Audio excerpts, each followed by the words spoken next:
You just press play on the Last Breath Huntcast, home of the Huntroversy. We're here to entertain, educate, and engage. And in case you didn't know, you only live once. But if you do it right, once is enough. Don't waste it.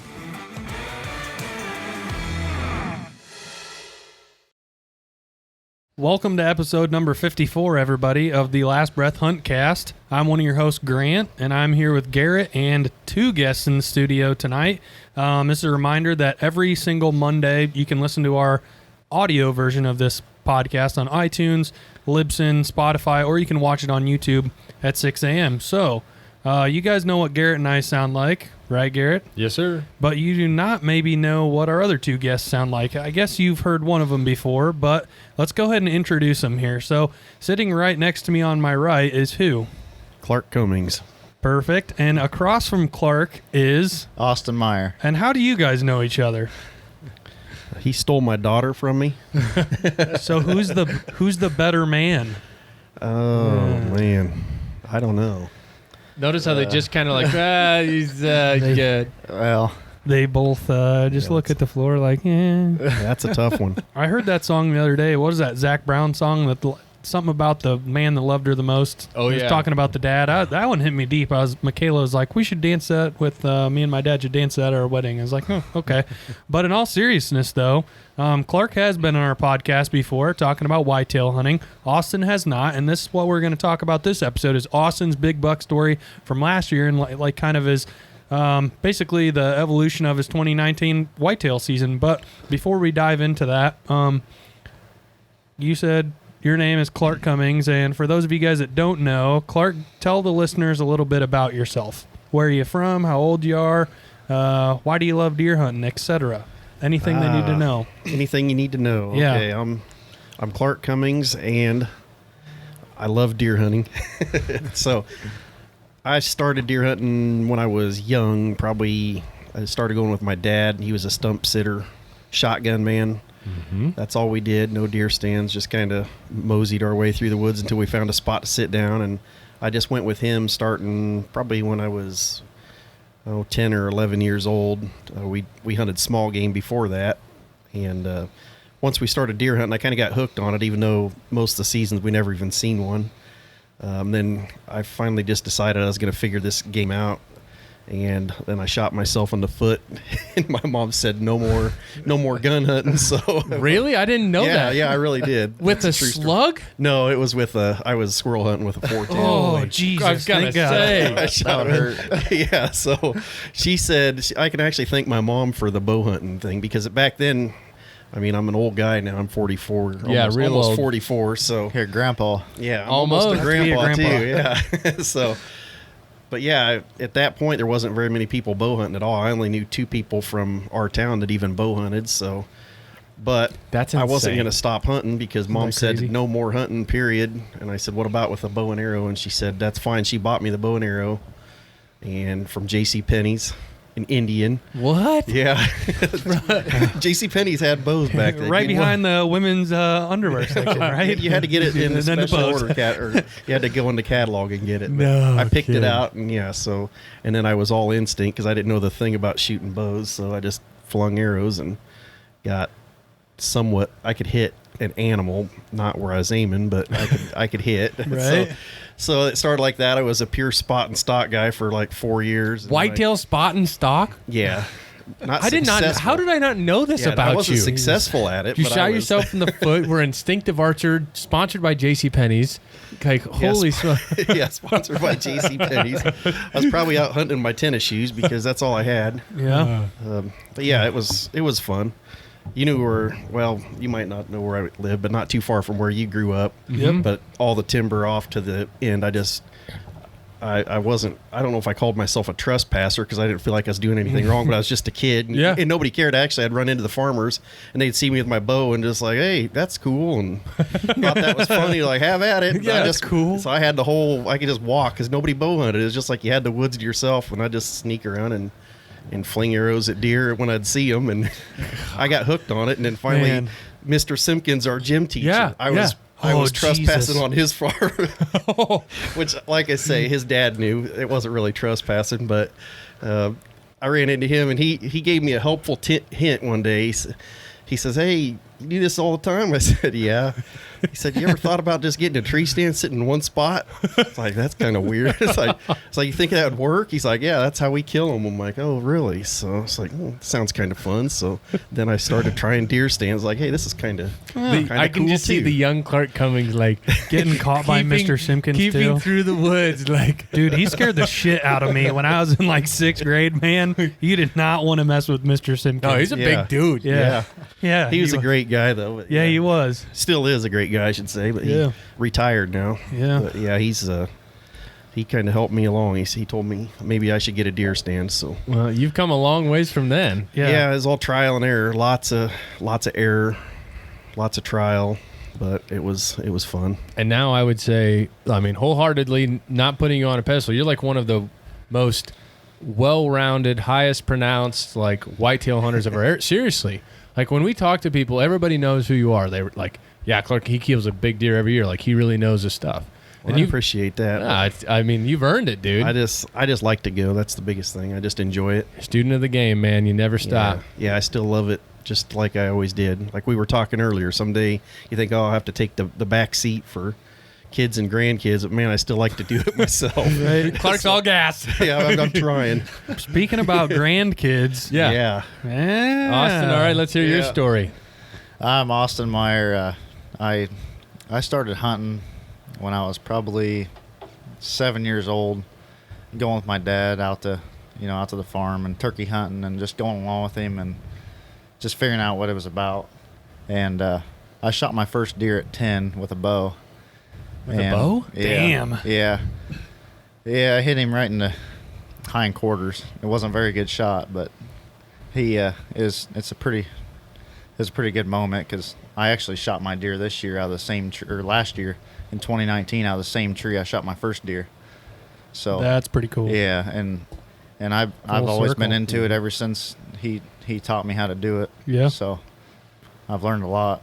And now for the listeners, in case you haven't caught on, Austin is married to Clark's daughter, and they're having a little baby in 2 weeks-ish. Yeah, I mean, well, we're due September 14th, but it could be any time. Yeah. That's just how it goes. But so that's how they're connected. And Yeah. they both love hunting, and they fight over their property now. So yeah, he lets me hunt all of his hot ground. And yeah. That's, I know. I'm That's thinking the real other way nice. around. He's telling these stories about Yeah. big bucks. Uh-huh. I know where I'm sitting. Yeah, me and Darren will go. Yeah, he mentioned something a couple weeks ago about I got a new tractor and I saw that. Yeah, and he says, "You want to come do some food plots for me?" I said, "Well, as long as I get to sit in one of your hottest stands." Clark will put you up real nice, buddy. Yeah, You'll that's be what I sitting said. here looking at the fence. I got just the spot Yeah. for you. You're not going to believe this half acre on the south edge of town's got big deer on it, but when they come feed out of this old lady's apple tree every other Thursday night, it's hot. It's Yeah. That's where you're going. Takes a But- lot of patience to sit there. But yeah, I'm excited to have a little boy coming our way and bring That's him gonna up be in awesome. the hunting industry. Absolutely. That's cool. Congratulations, Yep, by the thank way. you. Like Yep. pre-congratulations. I'm sure you're going to get flooded with messages man. saying congratulations. That's And awesome. it's hard right now because of the COVID and I haven't been to an appointment since our first one. Sure. So she's been on her own ever since, and That sucks, it's been man. tough on Yeah. her because she wants me there, and Yeah. it's tough. So I have Just my own gotta- personal opinions, but I think that's I know. ridiculous, man. you got to Yeah. do Like what you you totally can do, took and away from your first son, I know. child, son, everything. Yeah. I know. And you haven't been able to go. I mean, what about when the baby's had? Can you be there? I don't either? think so yet, can And, we? and right now the stipulations are, once the baby's there, I figured at least I could go out of the room and a grandparent can go in. But Yep. right now it's nothing. I mean, it's me or nothing. So I'd be fighting them. Man. It's- Yeah. Jeez. it's It's crazy. It's been tough. You're gonna have a water birth at home in the bathtub. Get ready, Clark. Yep. Yep. You can be the delivery man. I'm not sure. You are there I'm already not a delivery comfortable man. You with could.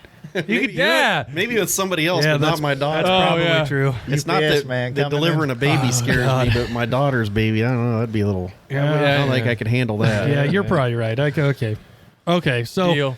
Getting back on track here, our topic for episode number 54, we're going to recap Austin's 2019 bucks. So before we do that, Austin, I got a confession to make. I creeped it on Instagram the other day, so I had my facts straight. So Austin actually shot your deer at 8:20 a.m.? Yeah, I think it was around 8:20. 8:20, Yeah. and on November 9th. I got it written down Yep. here.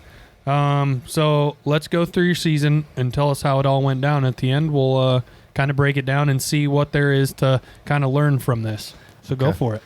So, and it was October 31st, and I actually wasn't even hunting this deer I shot. We named a deer Splitter, and we named him that because he had splitters coming off of his G1, his G2, 4s and 5s, and he was probably a 6-year-old 14-pointer. And I had encounters with him in 2018, and he just never would. I mean, I had him at 65 yards, 50 yards, 30 yards behind brush. And it just never worked out for me. Mm-hmm. So in 2019, I was hunting this deer, Splitter, and he's the only thing I had my heart set on. And I didn't care if it was a 150-inch 10-pointer walk by me. I'm shooting this Splitter. Mm-hmm.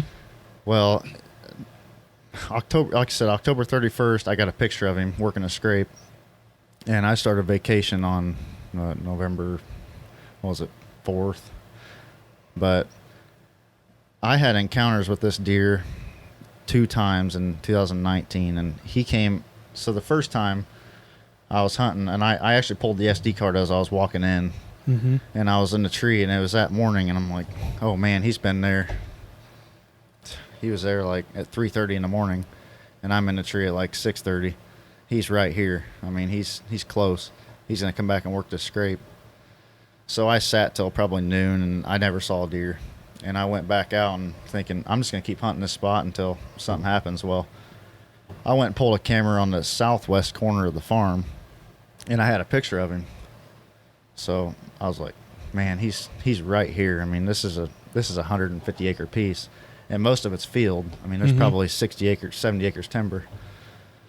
So I was thinking, if I went back and sat this southwest corner, I'm going to kill him that night. Well, I went back in there. I put a mobile stand up, Yeah. and I went back in there, and here he comes. You know, perfect. He's coming in. He got within 60 yards of me, turned broadside, and I don't feel comfortable taking that shot Sure. personally. But he came 60 yards, and I'm getting ready to draw back, and he turns and goes the other way. It's like, man, this is just not meant to be. Did you try to grunt at him or anything? I've tried everything. I've tried rattling at him, and he just does not work. And I guess he's big for a reason, though. I mean, Right. they don't get big for being dumb. Sure. So it was, I had to take a few days off because I work over the road for work, and I came back in. It was, what was it, November 8th? I don't remember when it was, but I started my vacation on, I think it was the 5th. Anyway, but this buck came in on November 8th, the day before I shot the deer I was after, or the day before I shot this deer, and he came within 30 yards behind brush, and wouldn't give me a shot. The only place I didn't trim, because I hung a mobile stand, so I wasn't thinking about trimming a bunch of holes. Right. I was just thinking about trimming this pinch point that Right. this deer was coming through. Well, he comes the only way that I didn't trim. The only way, of course. So, yeah, the only way. So I go home, and I'm just, kicking myself in the butt, like, what the heck can I do different? I've done everything possible. So November 9th rolls around. This is my last day of vacation, and I'm like, I got to get something done here. So I go in, and I pull my SD card, and he shows up again. Splitter. He's right there within a 30-acre piece. And I'm sitting, and I go in. I actually pack my lunch to sit all day. Oh yeah. I mean, I have trouble sitting all day sometimes, but I was pretty dedicated towards this deer. So my dad, he's hunting about 4 draws to the east of me, and he calls me at 7:30, and he says, "There's 2 shooters that just walked by me. They're down a draw." You know, I couldn't get a shot at them, and they're coming your direction. And there's a bunch of ridges in there, and there's a couple bedding areas in between there where they're probably looking for deer. So he said, just be ready. So I'm looking back because behind me is where he's going to come. And I'm constantly looking back. And during this time frame, I passed, 3 different nice deer. And I'm like, I'm dedicated to shoot a big buck. So he comes in. I look back, and he's coming in towards me. This deer that... Splitter? No, this isn't Splitter. This is a different deer that I've never seen. And I'm like, man, do I shoot this deer? He's a shooter. He's probably, what would you say, Clark? Probably high 40s, 9-pointer with a broken brow. Yeah, big heavy deer. And I'm like, old deer. This is my last day of vacation. I don't know how much more time I'm going to get to hunt. I bet I would have shot him. I better try it. Well, here he comes. He's coming in, and my mind was telling me to move my stand down a little bit because it was about a 20-yard closer shot. I was like, I'm just going to hang out here. This is a pretty good tree. So he comes in, and he gets about 20 yards where I said I was going to hang my mobile setup. And I was kicking myself in the butt. I'm like, man, why didn't I just move? I said, I had an hour to do something, and I didn't do it. So he's standing there broadside, and I cannot get a shot. And How far is he? Right now he's probably 45 yards, but I just don't have a shot. Yep. So I tried something crazy. That's how I shot my deer. Was 2014. I rattled him in. I picked up my antlers. I hit them together just once, just a tick tick. And this is no crap. I put the antlers down, and I looked up, and he's standing in front of me 20 yards. I mean, he ran as fast as he could in front of me. And I had no time to do anything. He's standing there just, looking around. He's all postured up, ready to fight. So at this time, I didn't have my bow in my hand. I stood up, it's real slow, and I pulled back, and he was about 30 yards broadside. I shot him, and the arrow didn't go all the way through, but you could see blood just shooting out. I mean, it was insane. I was using those raptor tricks. Yep. So they cut like a 2-inch diameter. And it was just puffing out. I mean, it was halfway up trees, and I called my dad. I said, hey, I just shot that one of the decent bucks you saw. He said, all right, well, we usually give it an hour, between the kill because we don't want to mess anything up. Mm-hmm. So he came over, and we lost blood about 50 yards into it. And I'm like, you know how it is. After you saw him spraying I'm like, man, this is really bothering me. I'm like sick to my stomach. And there's a big draw where it's really thick, and I figured, he's probably down in that big draw. That's where usually the deer die that I shoot. They're the hardest to get out. You got to watch them out. Oh yeah. So my dad, he goes along this ridge line, and I go down in the thicket. It's so thick you can barely walk. It's tough. And he's following it, and he told me the other day, he's like, oh, I forgot to tell you, I saw this deer the whole time that you were down in that thicket. He's like, I just didn't tell you. Oh, how nice of him. I'm like, that's awesome. So I Letting walk you down in sweat it there. out down there, I'm yeah. looking, and my heart's beating. I'm like, man, I just screwed this up. He's like, hey, I found blood. So I'm like, awesome. So I just start running up there, and I walk up there, and the deer's laying there. Oh yeah. It's dead. Yeah. It's dead with a hammer. And it was a pretty awesome moment. I mean, I put a lot of time and effort into hunting. I run cameras, from beginning of July all the way to. Sometimes I'll have them out through the rut just to see what's going on. Yep. But anyway, this back on the story on Splitter, he ended up. I shot this deer because I was just getting so flustered. I kept passing these deer. Sure. Well, He's a hell of a deer. Like it's not like you. I figured, hey, I could go out the next week and try to get a shot at him again. Well, it ended up being the first shotgun season. The next door neighbor shot him, and he was definitely everything I thought he was. He's 160-inch 14-pointer, and he was bigger the year before, but he was just That age, yeah. Yeah. So that's the story to my 2019 buck. It was definitely a lot of fun hunting that deer. So Okay, But and Clark took pictures. Matt took pictures and of I it. called Clark Yeah. that night. I said, hey, he has a good camera, and I asked him if he'd come out and take pictures, and he was right there. So that was nice.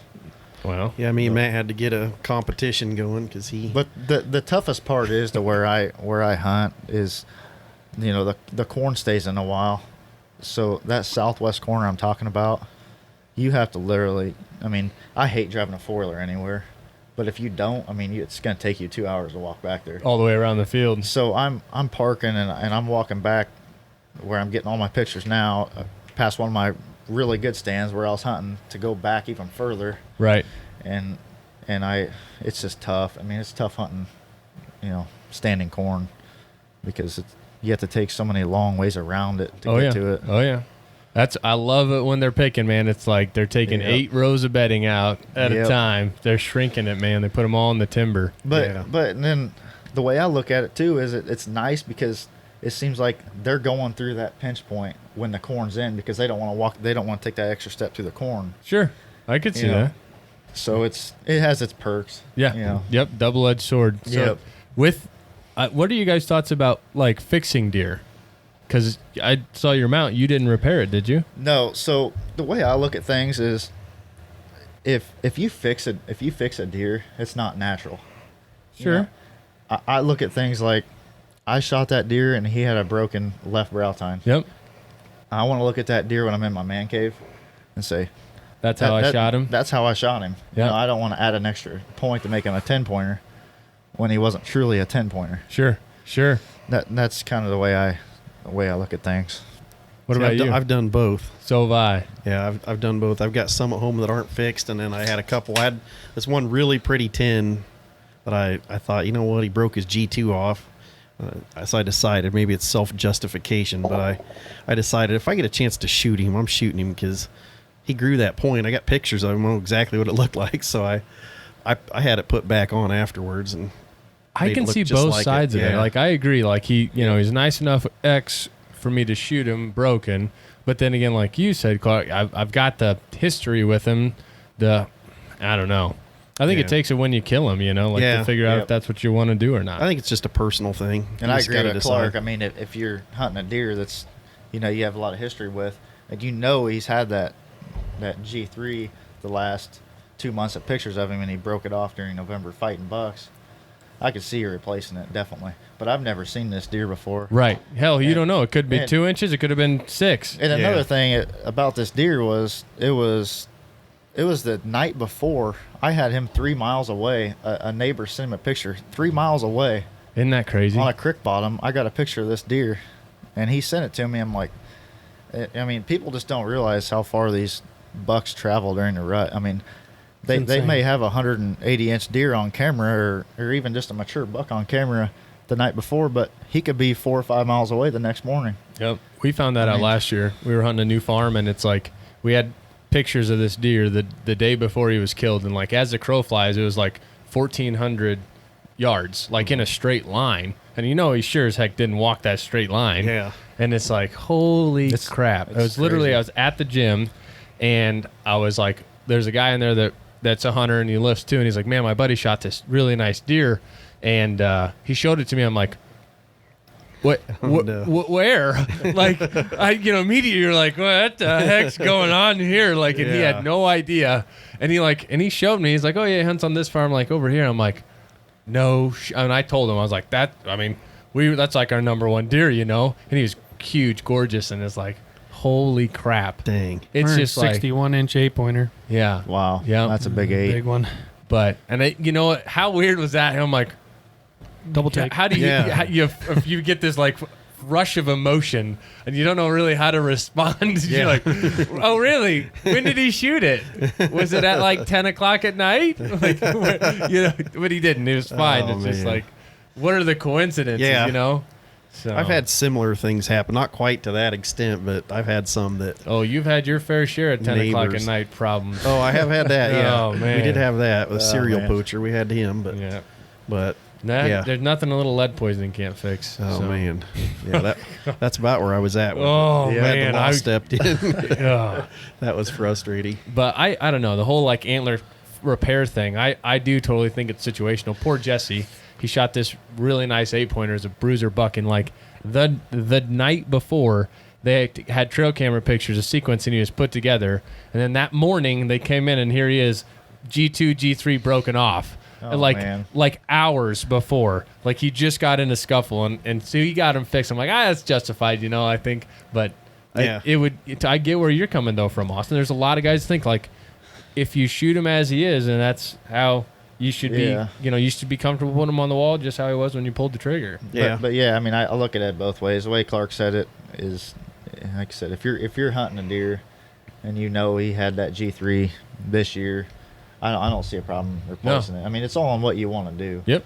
And some guys are so good now, man, you cannot tell. Yeah. The guy that did mine, you can't tell. It hasn't cracked. Like, if they do it Nothing, right, it'll yeah. never crack or nothing discolor. But it definitely went through my mind replacing that left brow tine. I mean, Still can.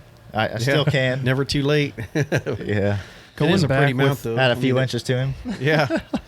Yeah, I did have a guy I knew once that he found his deer it was it might have been a full year later, the deer that he had been after. So they didn't, this is before they had all these really nice epoxies and stuff now that look exactly like antlers. So what they did is cut the antler, because I mean it was one half was chewed completely. It was just gone. No. So it's just going by memory. There was no trail cameras or anything to go off of. So he did it and put on this stuff, and it didn't look natural. It's like the side that was chewed off. The Just Frankenstein. we called buck. it Build-A-Buck because it's just like, well, yeah, it's really wide and it's like unnaturally wide. Everything doesn't quite line up. But he was sure proud of it. Oh, I bet. but it was kind of funny. But we always just called it the Build-A-Buck. Yeah. Going back to that, like the distance traveled, Garrett and I talk about that all the time when we're like not seeing anything during the rut. It's like November 5th, 6th, a solid rut day, right? What everybody dreams about those early November days is a bow hunter, like the bow hunter's chasing phase of the rut, right? And we look at each other and we're like, God, man, we in the wrong spot, blah, blah, blah. And that we always kind of end the argument in the same spot, and that's 15 seconds from now, a deer that started walking 4 miles to the west of us 2 hours ago is going to be here. Yeah. You know what I'm saying? Because we got a picture of, so Logan has been hunting a property for 2 years. And it is, as the crow flies, like 3 and some change miles away from where Garrett and I just recently got permission to hunt. This was last year. Yep. Same buck that she's been getting on trail camera like all October. I mean, early November rolls around and he's on our farm, and it's across a major highway, across, a big local river system. And it's like, wow. Same deer. Like, this is a deer that you like extremely distinguishable. Yeah. I mean, double main beam, and like, just she never really had any type of opportunity on him. But again, it's one of those situations where like we're checking the cameras. I'm like, huh? Wait, what? How You've seen that is deer this before? possible? Like, we're in the same county, but I mean, incredible. And it's like humbling, like you said, Austin. Yeah. But if you had nothing to do all day, But and walk. you just we could Look get at the girls. you could walk home. I mean, that's the thing. geez, it's just crazy. So Yeah, if you're just running around chasing women, it probably wouldn't take very long. he could go a long ways. yeah. So Before you're married. Yep. yeah, Before you're married. no more chasing. Yep. Okay, so some questions about the hunt and about the property in general in which you killed your big 9 on, Austin, which, by the way, for all of you guys watching this right now, that's Austin's buck. What is that? Like an abnormal, or is that just a shadow right there, kind of right here? Up on his left main beam there above his G3. Yeah, what is that? That's just like a little. It's like a little hole, wasn't it? I mean, it kind of a it wasn't Like bump velvet off. Yeah, damage, it looked kind like of. maybe some damage he had during when he was in velvet. Man, that is a nice deer, dude. But I mean, the crazy thing that I passed deer that was that big, and I was just getting to the point where it's my last day of vacation, and I figured it was time to. yeah. You're a better man than me. I wouldn't have passed him. Heck no, I wouldn't have passed that deer in a But I just had my heart set on one deer, and I probably need to stop doing that because I let a lot of deer go doing that.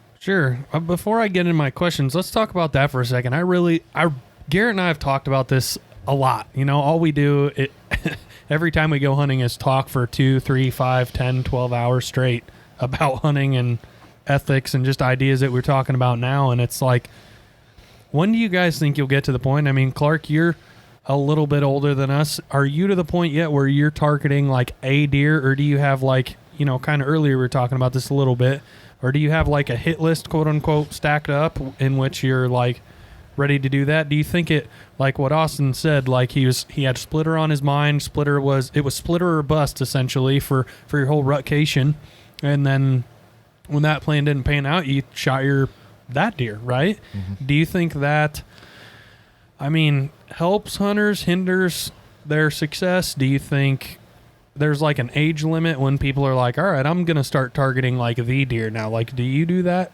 currently where you're at? Yeah, I mean, to an extent, I'm always open for new ones.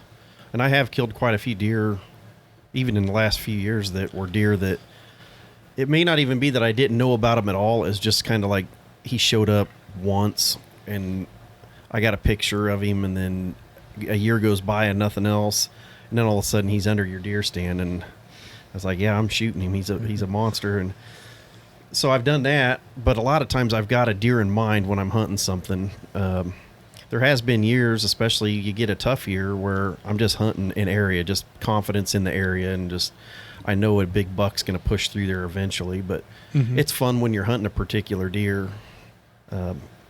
But I'm kind of in between. I'm 50-50 probably. Sometimes I'm just hunting the terrain and just hoping to see what comes through, and other times I've got a particular deer I'm after. And you're not spot and stalking, right? Not anymore, okay. No. I haven't done too much spot and stock. Only one since my early days. I don't know. Like, I don't know if hard. I'll ever get there, and it's. I think it's because of the state we live in Illinois, where you have two. Mm-hmm. I think it would be a much harder conversation, like especially in your situation just there. If we only were given one buck tag, yeah, you know, now you got a really tough decision because, you know, in the back of your mind, you knew I got that. Maybe I'll catch up with him next week in gun season, right? Yeah. But if you only had one tag, I think it would make it really tough. It would. You know, I think it would narrow it down to like one or two deer that you really want to shoot. Because your first buck tag, I mean, you can be, I don't know, floozy with it if you want to say. I mean, lenient, if you will. But I don't know if I'll ever get there. Like to say I'm only shooting like this deer, man, I would almost take away from it. I feel like. I agree. Yeah, I mean, well, I've got another aspect of this, and I'm lucky because I've got half a dozen spots that I hunt pretty consistently between leases and what we own. And so sometimes I might only have what I would call a true shooter on 2 or 3 of the farms. Right. But I'm not going to not hunt the other farms because you've done all the work. You got the food plots. And over the years, I've learned just by trail cameras, because there has been years that I just kind of ignored a farm because I got not a single shooter up to November. It's like, what's the point? So I just would hunt where I knew there were shooters. And then you go back and pull your camera that you had soaking all November, and all of a sudden, here we are on the 15th of November, you got 2 shooters there for 3 days in a row. And that happened to me last year, actually. I logged a farm. I bought a new little piece, and I didn't have a shooter on it on camera. And I thought, well, I logged it. They was literally in there during bow season, but it was just one of them necessary evils. Yep. And thought I'll just wait till next year, I guess. And I planned on hunting it. I went in and sat a few times, but I thought that's just boogered for this year.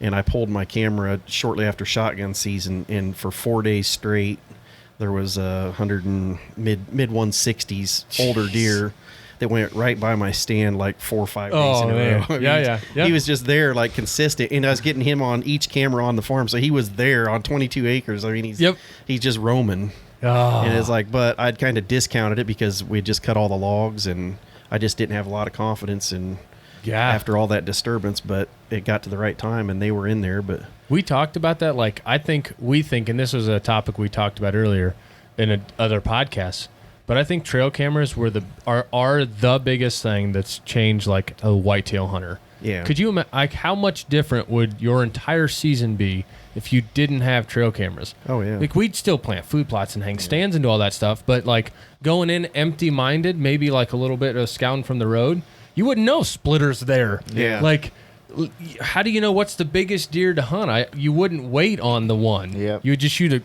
one that looks nice in front of you. yeah. Isn't that crazy? I almost wonder if sometimes I wouldn't help To just not run Right? them? Yeah. Early. Yeah, it was. I mean, I've been on both sides, so when I started hunting, there was no trail cameras, so it was fun because I think part of the fun that being out there was that The not knowing. yeah, that it was just not knowing what's there. It's like you always have it dreamed in your head that there's some 250 incher about to walk up, so it made it really fun just because you didn't know what was coming. And on the same token, well, when one stepped in front of it, it's like, well, it may be the biggest thing I'm going to see, so you shoot it because you want to shoot the biggest one you're going to see that year. Yep. So, but it has definitely, I think it extends the season to have the trail cameras. Like I almost feel like deer season starts in July now. Right. Like because I enjoy just the whole process from the time they get their horns big enough to see what you're hunting and kind of start to identify something. It seems like the hunt starts then. Yep. So I do enjoy them. I'm not cussing them, but at the same time, there was a lot of good memories when you just sitting anywhere, maybe in the most terrible spot in the county, but you still felt like, man, this is the spot. And Yeah. you just couldn't wait because you had no idea what was around. So Every time we talk about trail cameras in that regard, like Garrett and I, you go back to this day, it was 2 years ago, it was the bow season 2018, and it was like November 3rd. It was 2 seasons ago. Do you guys remember when we had that snow and it was like right early in November? And I feel like everybody that day saw a ton of deer.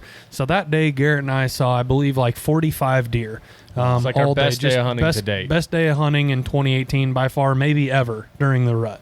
And we saw 3 bucks that we know, 2 shooters, and then another deer we were waiting to make 5 years old. And we rattled him in as a 4-year-old, right, to like 20 yards to the base of our tree. We saw 2 other deer that we want to kill. One, the deer he ended up killing with his gun, named Tonto, if you guys know that deer. We showed her a launch party a couple of years ago, and it's on Carbon TV and YouTube and stuff like that. And then another deer we called Johnsonville. And we keep going back to the same fact, which was our trail camera that was sitting up to quote-unquote monitor that stand. The number of deer we had on that particular trail camera that day was 3. We have pictures of 3 different deer, all does.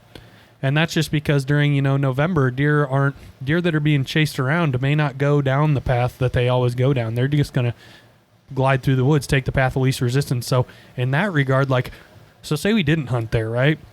And then we go back like the 5th or the 6th of November to check those cards. That's dead. This shitty spot. What happened on the 3rd? This spot sucked, when in actuality from our tree, it's like, this is the best day of hunting we've ever had. So I do think they can be misleading, but I just think so for sure. Yeah. Yep. Getting back to like when you were talking about like before it happened, think about all the big deer that you see a trail camera picture of that are taken at night. Can you imagine, like you said, Garrett, only being able to gather the intel of the deer that you saw? I bet there'd be a lot more 130s and 140s on the ground, and I bet people wouldn't be holding out for, because think about how many stories go that way. Guy gets giant on camera. Guy waits all season long, hunts 65 times, then kills him. How many different awesome deer did that guy pass up until that point? It's like back in the day. Yeah. Oh, here comes a mature 8-pointer. Yep. Yeah. Right. Yeah, it was just done as soon as you got a shot at something, which was It's crazy to think about. It was a fun time to hunt. I will say that I really enjoyed that. Back in the old day, it was just kind of neat not knowing, but it's a lot. I guess a lot easier to get on a big buck now, in my opinion. Part of that's experience, but I think that there's just more of them now than there used to be. Sure.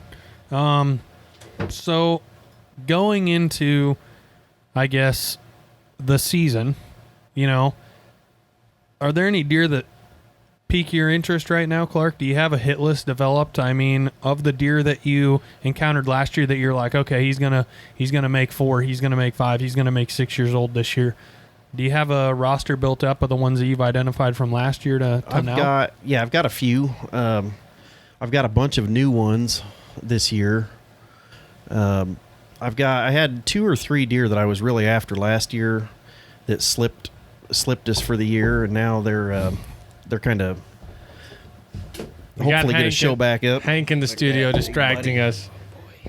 Hey, buddy. but yeah, I mean, I've got some. I had this one that we called the double split G2 buck that I've been chasing for a couple of years. He I see he's back this year, so that's a good 170s inch deer. I mean, Yeah, I'd say that's pretty good. yeah, he's a really nice. He should be 6 years old this year, So he's like prime. or 5. No, he's 5 years old this year. Last year was the first year. We was trying to decide if we should shoot him last year, and Tyson, he actually let him go. He did? Yeah, and he thought he was 170 last year, and but he let him walk. He took a nice video on his cell phone of him walking right by, which it took a lot of.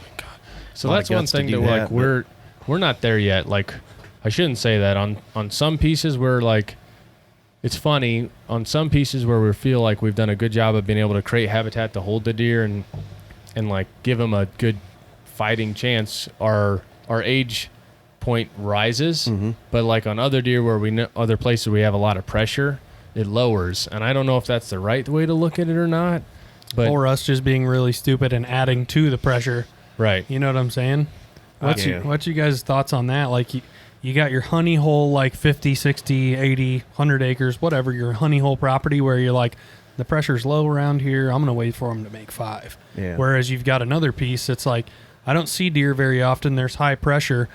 But if a nice 4-year-old walks by that I have never seen before, a nice thick necked, like, straight shot down the gut, like not a nice mature deer by most people's standards, but the pressure is high. I don't know if that's the right move or not. What do you guys think about that? Yeah, I mean, I kind of treat every farm the same. Now I'm more or less, what do I want to wrap my tag around rather than Age. Yeah, I just like that age. I'd almost rather shoot a giant 6-pointer old deer than a younger. 150. Yeah, Yep. for sure. And so when I'm hunting, it's more about what I want to put my tag around for the year. So even if I'm on a small farm that doesn't seem to have a lot of potential, they kind of still get the same pass.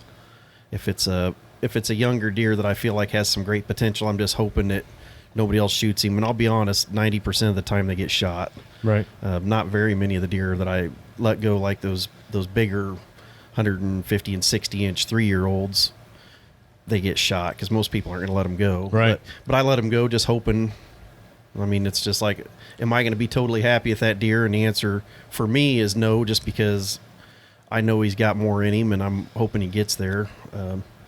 But so it's just whatever makes you happy. Now, when I was videoing, and you guys video, so you have to almost, in my opinion, pull your standards back just a hair, because the hunting the big 5 and 6-year-old deer game is fun, but it's way harder when you got 2 people in the tree, and it's so time consuming. I mean, sometimes you hunt. You give up half of your opportunities. Yeah, you're giving up half your opportunities, so you don't even get the opportunities to hunt a particular deer as many times. Of course, you guys hunt together a lot, so maybe, but you wouldn't get very much footage throughout the year as far as kill footage. Right.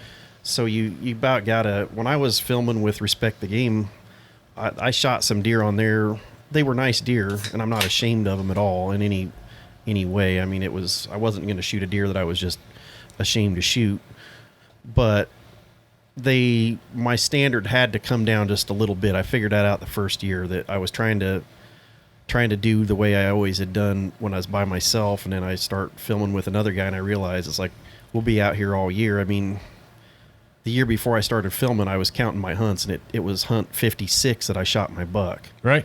So Wow. to take somebody, I mean, you got to figure, you're pulling somebody out into the stand 56 times with you to shoot a deer. Right. Well, And- like what we were saying though, like in that situation, your 56 turns into Yeah. 27 really quick. You know. Exactly. Like, Yeah. You're cutting it in half. Yep. Yeah. That's what a lot of people don't realize with filming is it's a whole nother ball game, really. if you're going back and forth with somebody. Yeah. Yeah, that's the thing. And that's kind of why I'm not filming now. I mean, I don't like to think of myself as a selfish guy, but at the same time, I put so much work and time into it that I'm doing it for a certain kind of experience. And when anything that's taken away from that experience to me is just kind of, it's like, I don't know. The fame isn't worth what I'm sacrificing, Right. I guess. So that's kind of where I was. But like, you guys have a different situation because you guys are so tight. You think exactly alike. You guys are, his success is your success. You guys work on the same farms together. That would be the difference. Right. Where I was kind of bouncing between guys, and it was Black and white, my yeah. farm, your farm. Yeah, Yeah. your hunt, my hunt kind of and thing. you would get to the point where Yeah, sometimes that would be tough. you'd get to some guys just didn't have the spots. Some guys, and I didn't have enough to like supply mine and theirs both. Nope. Because I'm trying to get Matt on deer too, and my dad and my brothers, and it's Yep. like I'm trying to help a lot of people out and still do my own thing too. So that's kind of where it would be easy just to say, well, why don't you just take them hunting? And it's not that easy. So then you go out on a spot that you isn't nowhere near as what you could Yeah. be sitting with by yourselves. Like Yeah. I could be chasing my 170 today, but instead I'm going to sit somewhere where I'm probably not going to see much. See a deer, And right. that's kind of a selfish thought, but it's just. But it's the truth. Yeah, I mean, you're on vacation for 2 weeks, and it's like, man, do I really want to spend 1 week of it Yeah. hunting something that's not really good Yeah. stuff? And How when old was that deer you killed this year? I would say, what would you say, 4.5? I thought he might be a 5. 5-year-old. Yeah, he Yeah. looked like he had a big, heavy, thick head. Just that. He was a big-bodied deer, and that was the other Yeah. thing that turned me towards him. I mean, he came through the timber like a bull. Yeah. I mean, he was just Always walking look at through the- like he owned everything. When their Yeah. head looks like a horse head, and that's Yeah. what his deer was. It, Yeah, it was big a Roman big, nose. big Roman nose. It was just like thick and wide between the Yeah. antlers, and it just was a big, It was- big yeah. bodied deer. He was a giant. I mean, he wasn't the biggest deer I've ever killed, but I think he was up there as one of the biggest bodies I've ever shot. Mm-hmm. Yeah, he's a nice So- big heavy buck. Yeah. He was a good one to shoot for sure. Yeah. You got the would you rathers ready? Yeah, absolutely. What did he do? Oh, these are good. I designated about a 1 hour this morning of thinking of these. So these are going to be really fun. Let's hear 'em. Both of these sets are awesome. I'm super pumped for both of these.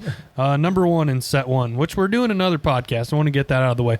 Our next podcast, episode number 55, we're going to have Austin and Clark back one more time, and we're going to talk about early season whitetail tactics with the Masta and how to kill a buck in October. So lots of people are opening up season pretty soon, so that's what we're going to talk about. But would you rather, question number one, would you rather own a 500-acre farm in our home state of Illinois or 5 100-acre farms in the adjacent states, opening up the amount of deer that you can kill by a multiplier of 4, 5, 6, right? Oh, so you not have just- a 100-acre farm in Missouri, Iowa, Wisconsin, Indiana, and Kentucky, all touching. And let's say that time is no option, right? Let's say that let's say that in both cases you get let's give you 20 days off a year. You get 20 days off, not including weekends. So It's you about can 4 days per farm if you break it down. right. So what do you think, Clark? We'll start with you, and then we'll just go this way.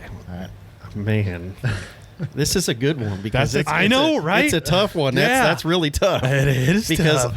everybody dreams of having 500 acres, but you know, 5 states. yeah, it's like it's not Of working out 100. good. I think I'll Get run the best over of to both worlds. Missouri for today or something, and it would be pretty awesome to have them in different states. I don't know. Is that what What you're are you gonna doing?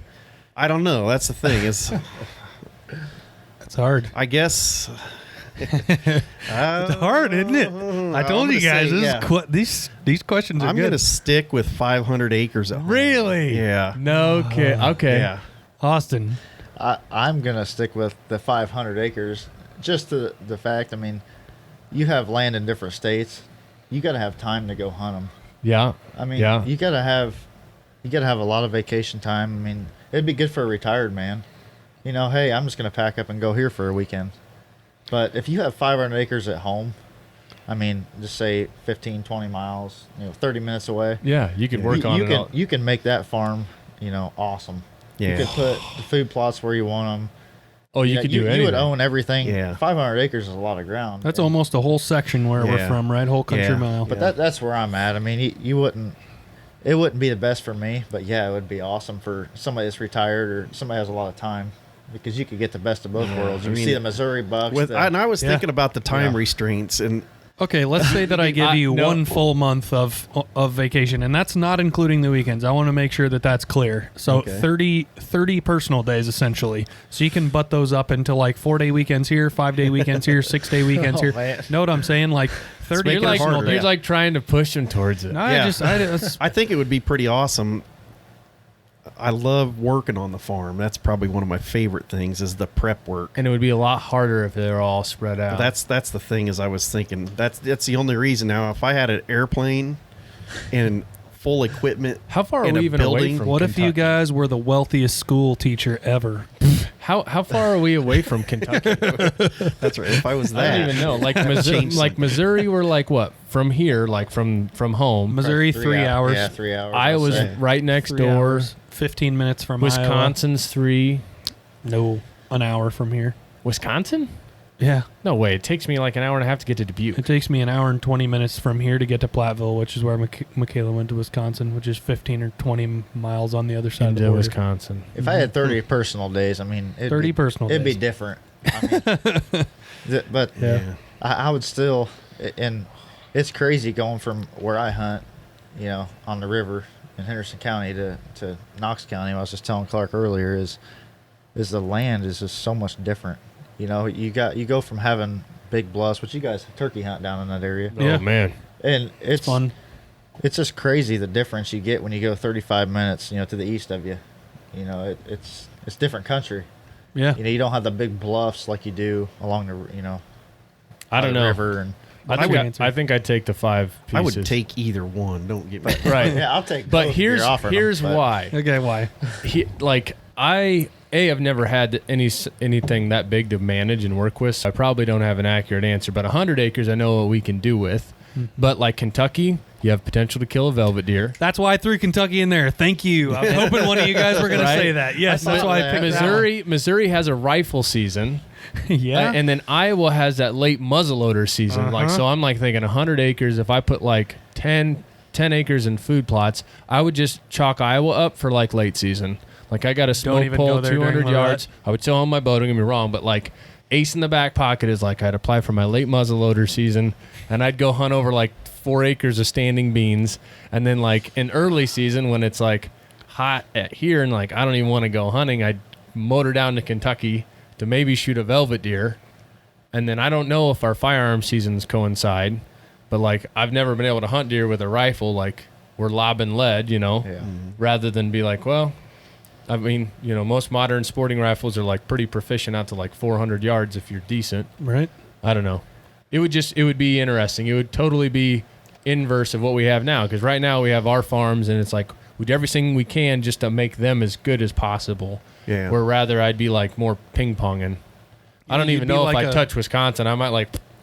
I'm not saying that I wouldn't. I'd put but right here I'd have like so many opportunities. I don't know. Yeah. All right. It would be a tough call. It's a tough one. 'Cause it would be fun. I've actually thought about trying to pick up a farm in a different state just to go over and Or like a lease in something Missouri. different. Like Yeah, we've that's what I talked. thought. Well, think about the dream year. Like, legitimately, think about Lee and Tiff don't do it because they own a crap load of ground in Iowa. The Drurys don't do it because they got Iowa and Missouri or Iowa. But think about Kip Campbell. Kip Campbell hunts the shit out of outfitted ground, and he just pings around the Midwest for like 3 straight weeks. Can you imagine being like, yep, tagged out in Iowa, here we go, and having the upward capability of, can you imagine killing 6 deer, like Would be 6 awesome. 4 or 5-year-old deer in a year? I That just would be want- like a dream. I It wonder would if be it'd be like awesome. numbing almost. Like, what point does it get to like? yeah. Oh, Another this- one. here Kinda like comes the another- turkey season when you've had a great turkey Yeah, season. It's like, yeah. it was fun that last third or fourth turkey or whatever. Yeah. And it's like, I lost count. yeah, I mean, Get a lot that's- of money in deer mounts. Oh God, You'd have to go Euro after a Yeah. while. that was a good It one. would Do you be have fun. Do you have a better one than that? I have a better one than that in here. The second one may arguably be better.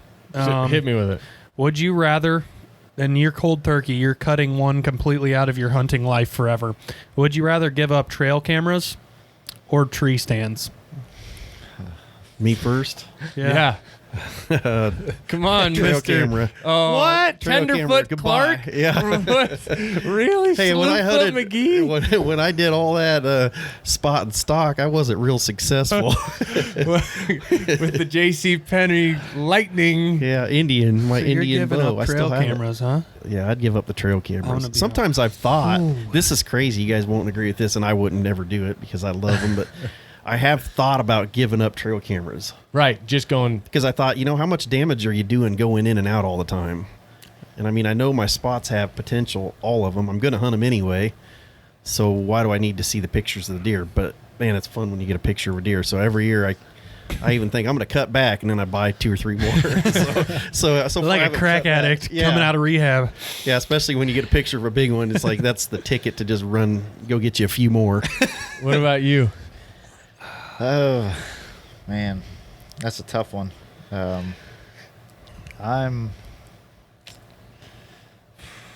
would probably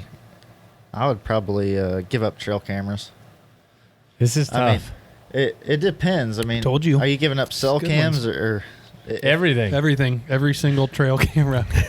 Pry it out of your grasp. See, that's where I'm going too. I'm in the mix because if you gave up, I mean, trail cameras, like he's saying, like Clark was saying, I mean, you're surprised every time you see a deer. And if I would go ground blind if I was going to go the opposite way, if I was going to give up tree stands, I'd just do ground blinds. Or are you talking about like banks blinds or, you know, or are you talking about that's a tree gray stands? area. Anything think elevated. Tree stand. Anything No, elevated? I think What? No, I think you're fine. Any ground blind, you're good. yeah, because I Elevated can't or take a not. banks blind into like where we have our deer stands. Right. Yeah. Yeah. And that's Be a the- field edge, right? and that's kind of another different story. But hunting out of like blinds and stuff, and it's not the same as hunting out of tree No, it's stands not. because I feel like you're on high alert. Can't hear. You can't hear really see as nothing. much. Yeah. But yeah, if I was gonna pick, I would probably get rid of trail cameras, but now I got that tractor. I mean, I feel like it doesn't disturb the deer. You know, they're used to the farmers going in there. If I'm gonna go check a trail camera that's far back in the woods, you Take know, the or tractor. I'll take the tractor because I feel like they're used to that noise. Sure. I don't know. Garrett? Because like the thing that has me on the fringe is the cell cams. Cell cameras have revolutionized like how we hunt. Yeah. Especially like our like late October tactics. In the last several years running, like since we've incorporated like mock scrapes and cell cams, we've had consistent opportunities at like targeted deer.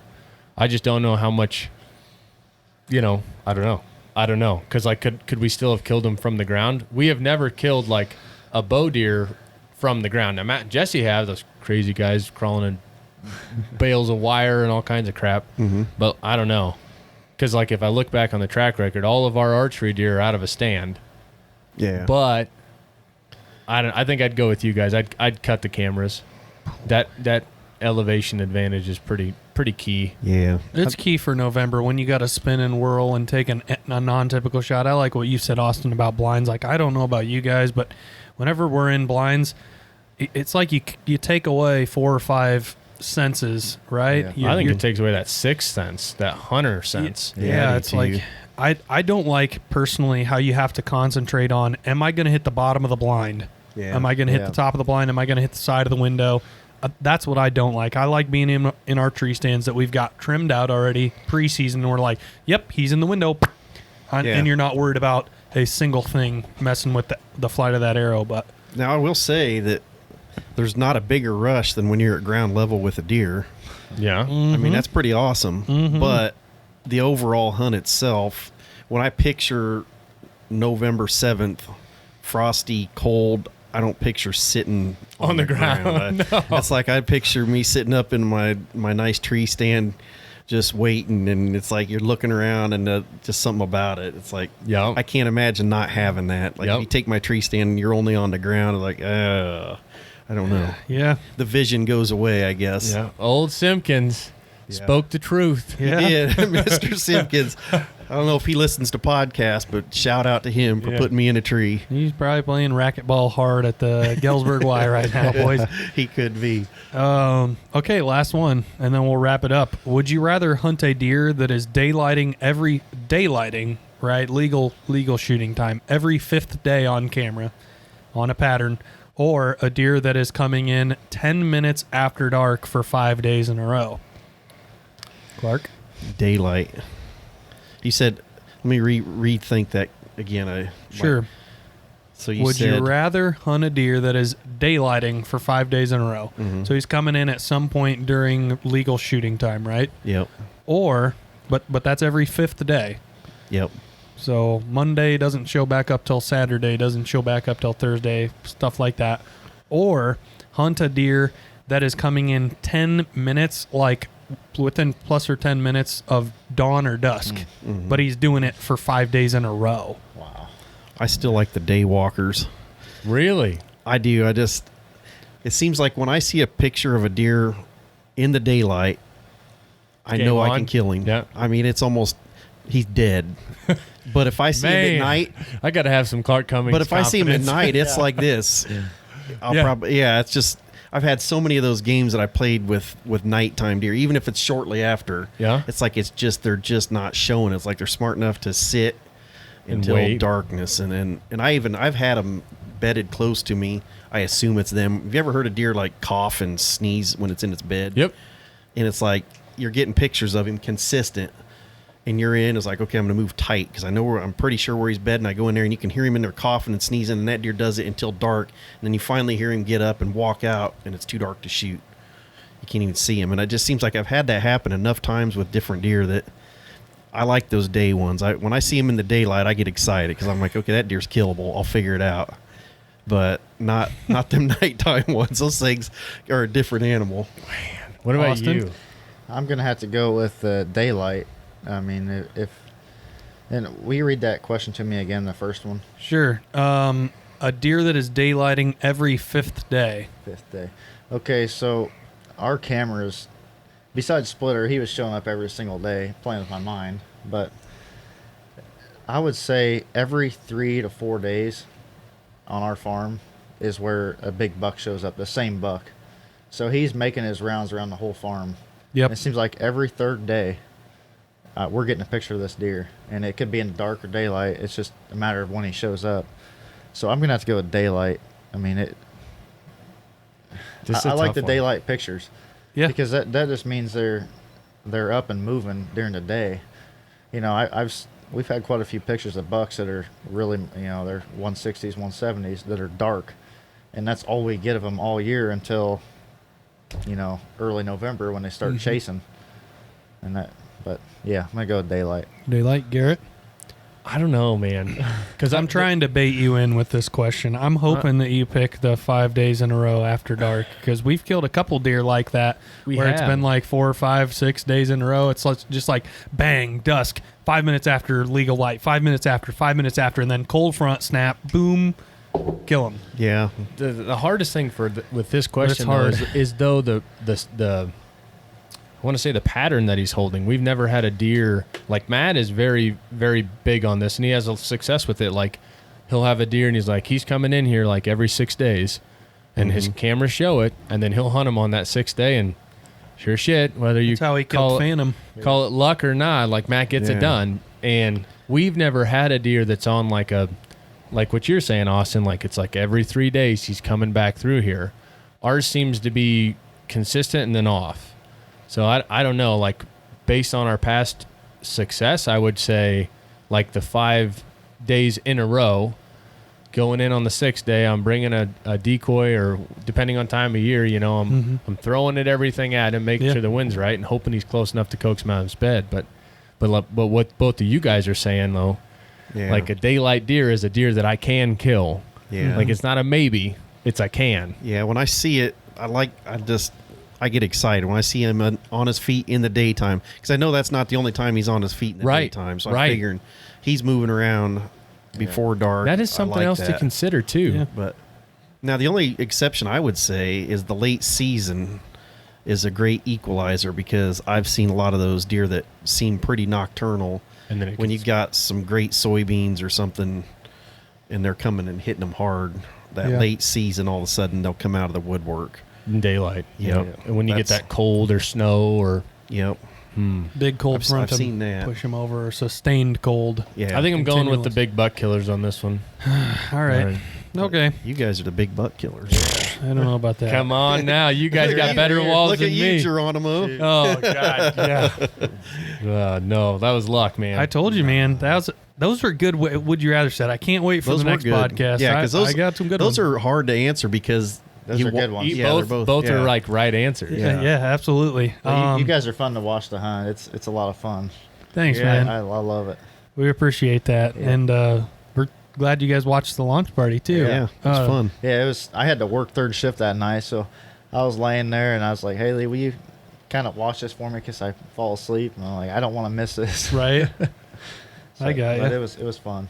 Speaking about the launch party, Inner Circle, we sent out all of the giveaways, so you'd be surprised. We sent about 12 packages everywhere in between Georgia, Texas, Illinois, and Wisconsin. It was only like $90 to send all the stuff out, so your stuff is on the way. In fact, there's already been a couple people that said, "Hey, I got my stuff." So shout out to you guys. Thank you again for being there for a digital launch party. That's on the way. Carbon TV. Recently, we were nominated for 3 Carbon Awards, Best in Hunting, Best Moment, Best Rope-a-Dope Moment. So big thank you to everybody that voted. By the time this podcast airs, we'll figure out if we got any hardware or we got beat out of the gym by somebody else. So hopefully maybe win a trophy, maybe 2. That'd be awesome. The next thing, our Inner Circle. So that's Garrett's Facebook group that he created. You guys should be a part of that. If you just look up the Last Breath Inner Circle on Facebook, we've got a lot of good discount codes, including a really nice discount code from everything site-wide off of Badlands Gear. That's a 25% code. If you message us privately, we'll get that to you, and that'll save you a lot of money on any of the camo that you want to buy there. We've got a 35% discount code for Outdoor Edge site-wide. 20% plus free shipping on code blue, and hopefully Moultrie trail cameras soon. And every Thursday in 2020, we are dropping a Throwback Thursday episode. So we still have $8 over 165 that we're going to share with you guys coming down the pipe soon. So you're going to want to check out our YouTube channel on Thursday. We're really trying to grow our YouTube channel up this year. Every Wednesday, we're doing a Last Breath Live episode, so that will be coming out all season long. So every deer we kill on Wednesday, you'll be able to see it. And we're going to be able to bring you more live hunts than ever before. So when Garrett and Jeff and Chris go on the elk hunt in the fall, we're going to be making a Last Breath Live episode, or hopefully 2 or 3, about that hunt and every whitetail we kill. So every Wednesday evening, that's going to be coming out. And this is the biggest news of the podcast. We've recently been developing a series with Moultrie trail cameras, and we've gathered this data up over the course of the last 12 years, where we dissect trail camera date, time, everything there is to think about when you're analyzing a trail cam picture. And we're going to walk you through how we used it to target and kill 13 different bucks. So a really good first episode was Geronimo. So lots of you guys know the story of Geronimo. What you may not know is that Garrett and I, we killed him on a 100-acre farm. And for 70 of those 100 acres monitored by trail cameras, we did not get a single picture of him. It was only on about 3 trail cameras, so his core range was very tight. And that we break down and analyze the location of our cameras in that episode and how we used that to ended up killing him. And we have 12 more bucks other than that, and those are going to air on Moultrie's YouTube channel. We're taking over their YouTube channel every single Tuesday until mid-November starting now. And we will drop one of those episodes every Sunday on our YouTube channel, so you should check those out. Those are awesome. Some of the best work that I think we've ever done. And we want to thank you guys again for listening to the Last Breath Huntcast. Anybody have anything to say before we close her out? No, but I will say one thing. You mentioned your Outdoor Edge knives. Mm-hmm. I won 2 sets from you guys. That's right. One was the full set, and the other was just a single knife. Yeah. And I will say that by far and away my favorite knives. Sweet. So shout out to Outdoor Edge, because Awesome. I do love those things. And thanks to you guys for I've used them for the passing past them out. 5 years, gutting deer. Yep. It's the best. Yeah. You know, Dude, we love them. The switchblade for the gut hook. Yes. I love it. That way how it It's- kind of like hooks, yeah. like, dude, it's the best thing It's ever. the best thing. I have not hit a gut in, 5 years now. There you go. That's awesome. All right, guys. Well, we'll see you next time, in which Austin, Clark, Garrett, and I are going to be breaking down some early season whitetail tactics. Thanks for listening, and don't waste it.